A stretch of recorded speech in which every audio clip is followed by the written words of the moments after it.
What's up everybody, welcome back to another build video. Guys, I sincerely apologize about the video for the Sparkfire. Honestly, I had no idea that status effect build will transform this gun into a so powerful beast. Truth to be told guys, the comment section of that video reminded me a League of Legends community. I respect every opinion, but you guys have to understand that this is a new gun and a person can do a mistake. You don't have to roast them like that. All I want with this channel is to help you guys create beautiful builds that will make you enjoy the game more. I forgive you though, my boys. I love you and thank you for opening my eyes. Are you seeing this in the background?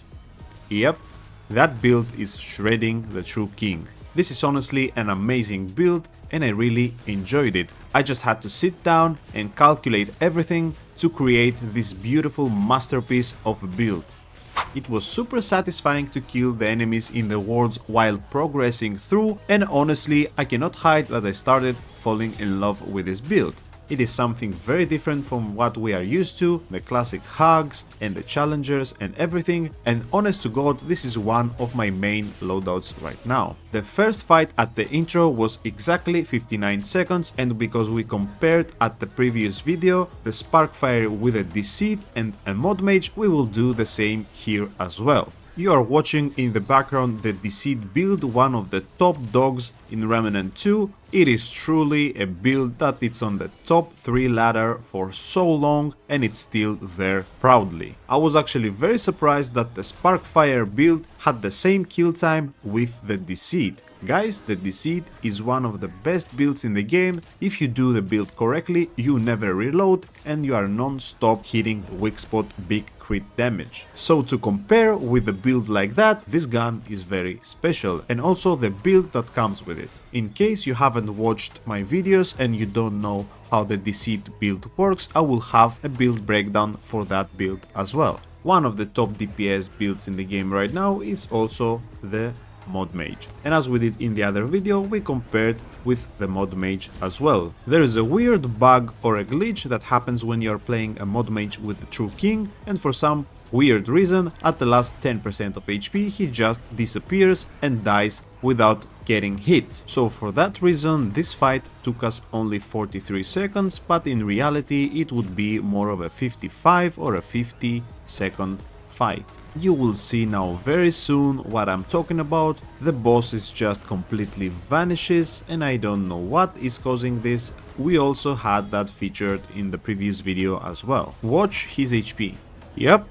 At the end of the video I will have the Tal'Ratha kill as well, which was the boss that we originally tested these builds. Now let's jump into the build breakdowns.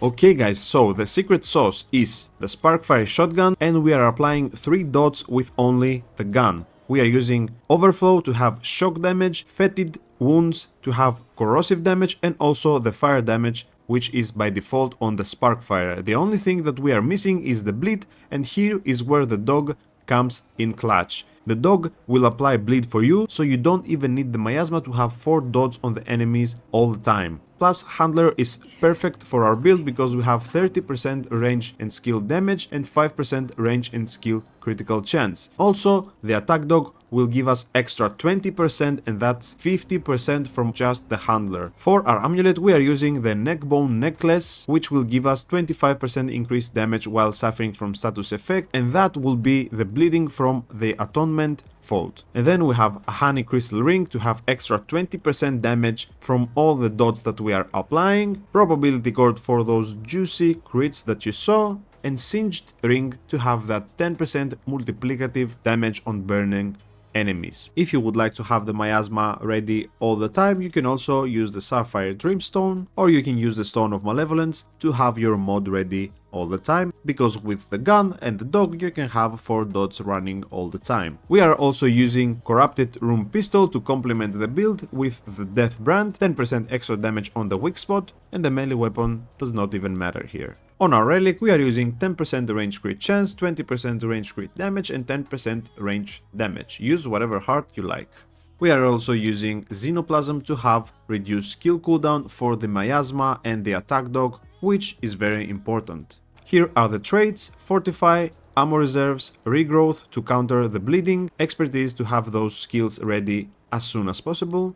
Amplitude is very important here, guys, because it's affecting the miasma skill range and also the prime passive from the Ritualist. Siphoner and handling are very important for this build as well. This is the Deceit build. We are going with the Hunter Shroud and the attack dog, so we can have the enemies bleed by the dog. The reason why we want the enemies to bleed is because of the oppressive whetstone. After that, we are using Ring of Float Beauty, Zania's Malice and Probability Chord for the big juicy crits. Fairing Sigil is the key for this build, so you never reload your gun. After you finish firing all of your bullets, you will have your mod ready again, and after you activate the mod, you will have your bullets back on the magazine. On the heart, we are using 15% weak spot damage, 20% range crit damage and 10% ranged damage. On the Deceit, we are using Momentum. We are also using the Death Brand from the Corrupted Room Pistol to complement the build. And this is the Mod Mage build.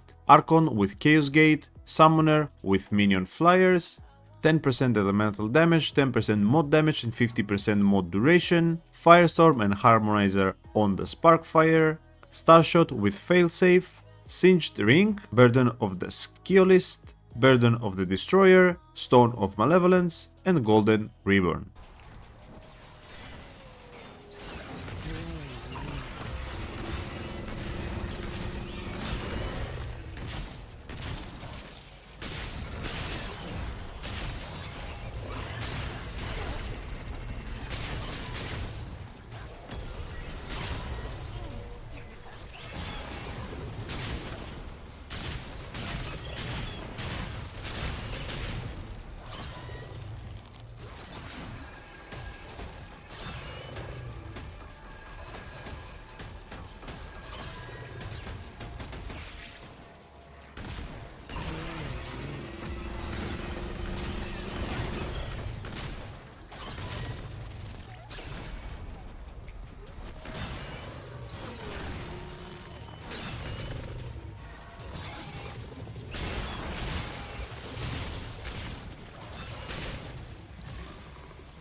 I'm just calling to say I